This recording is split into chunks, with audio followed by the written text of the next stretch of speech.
Hi everyone, welcome to this video on lesson 9 of the Particles and Energy Scheme of Work. In this lesson we're going to look at melting and boiling points.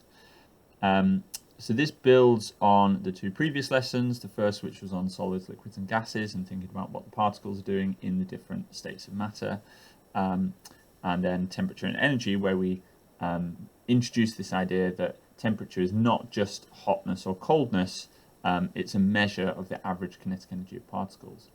Now, in this lesson, we look at melting and boiling points.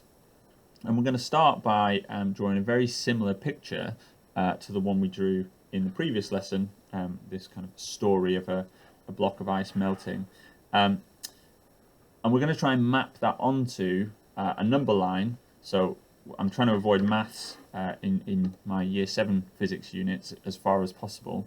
But in this case, it's kind of essential, but just a number line to show how we think about what's going on at a kind of concrete level in terms of things melting or evaporating, or boiling, I should say, moving that to the slightly more abstract level, which is kind of what's happening at the micro, as in terms of the particles, and then finally we're going to move to the much more abstract level, which is this number line.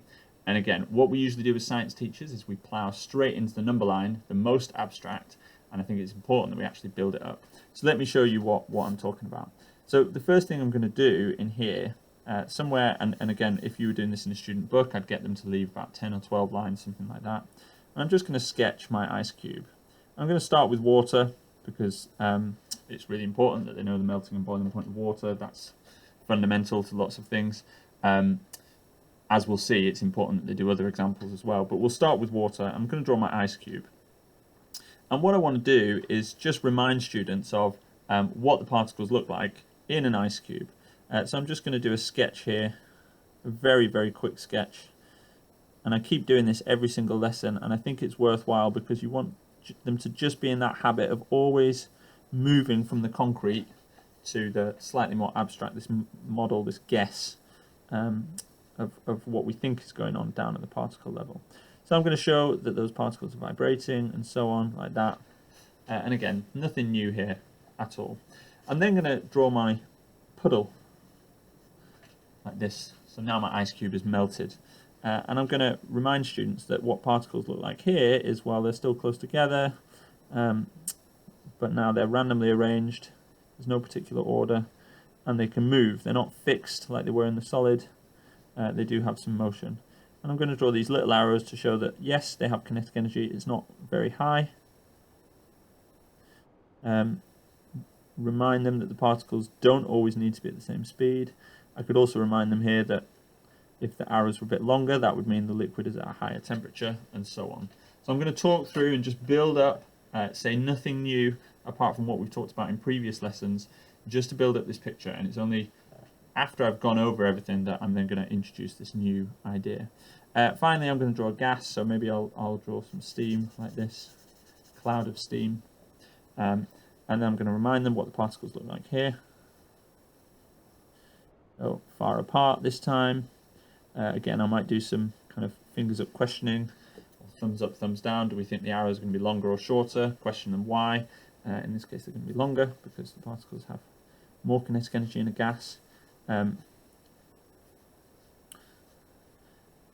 nothing new so far.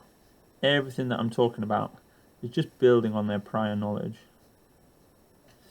But what I do want to do in this lesson is say, okay, well, we talked in the previous lesson about what temperature that might be, you know, -20. We said we had the puddle at room temperature, 20 degrees C or thereabouts.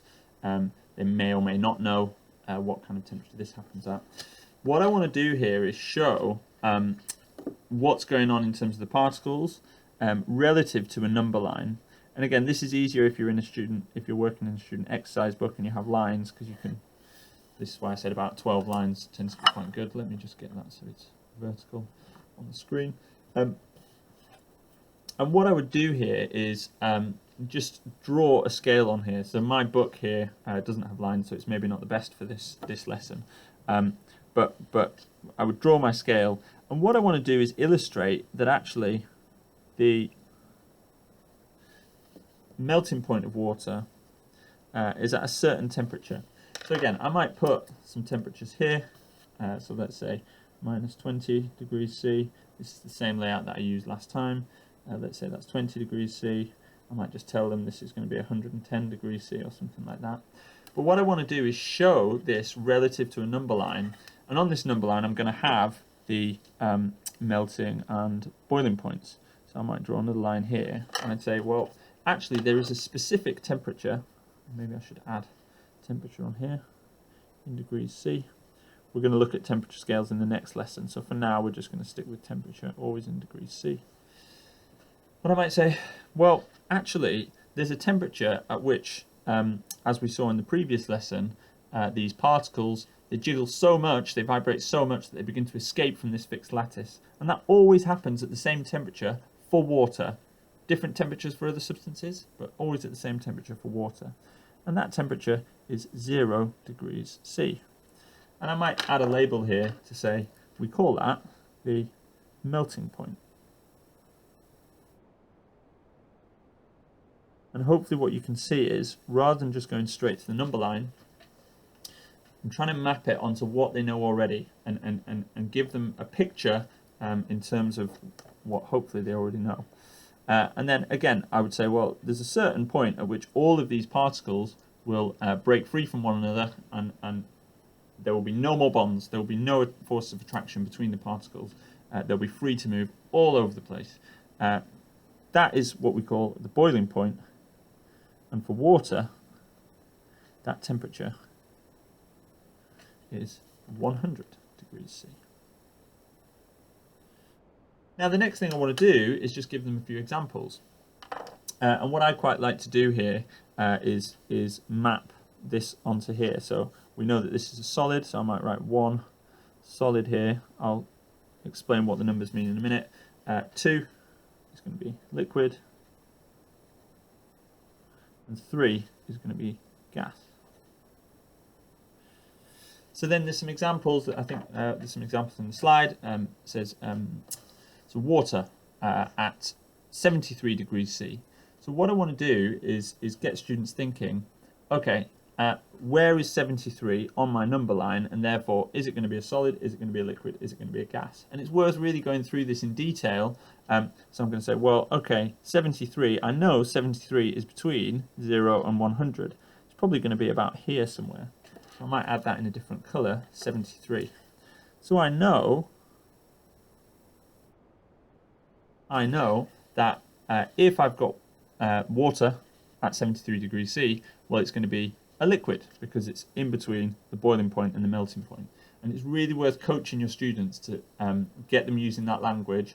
At 73 degrees C is between the melting point and the boiling point, therefore it's going to be a liquid. Really get them explaining that in detail so that they're really specific on their thinking. And the reason I've put the numbers here is I like to do this on using fingers up, so I can just get a really quick sense of whether the student's following. So I'm saying, okay, at 73 degrees C is water solid, liquid, gas. And I want everyone in the room to be saying it's a liquid before I move on. The next example is minus 34.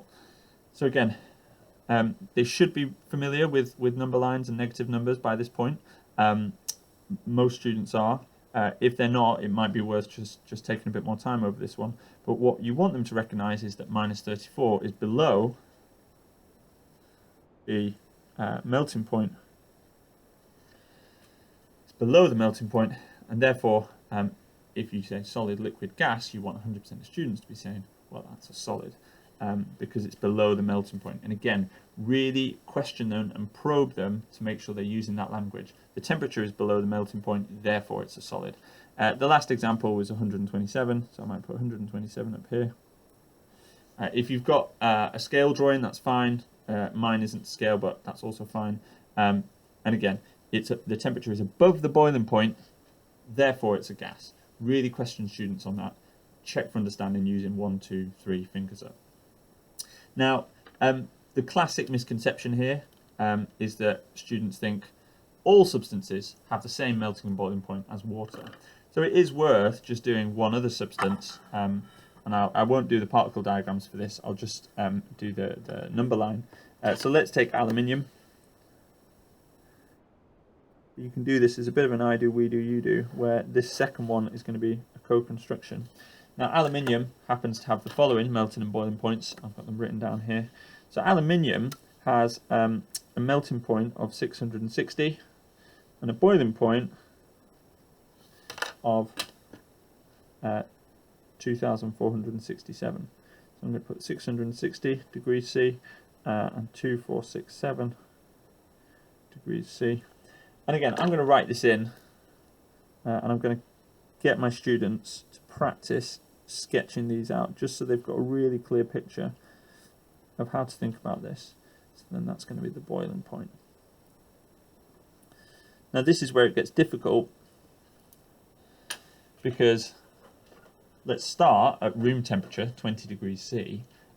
Now, a lot of students might think, well, it's between 0 and 100, therefore it must be a liquid. But actually, if you go through this model step by step, and you can do the kind of 1, 2, 3 fingers up, so let's do 1 for solid, 2 for liquid, 3 for gas, as we did before. If you really take your time to go through this and say, well, okay, 20 degrees C, that's actually way below the melting point, way below 660. That's going to be down here. So it must be a solid. And get them to think about it in concrete terms.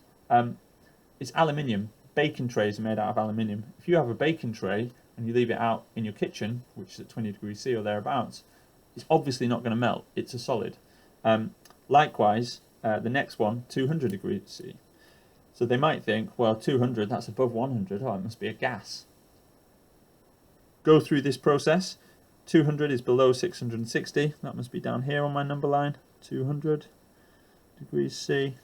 It's below the melting point, so it must be a solid. Oh, interesting.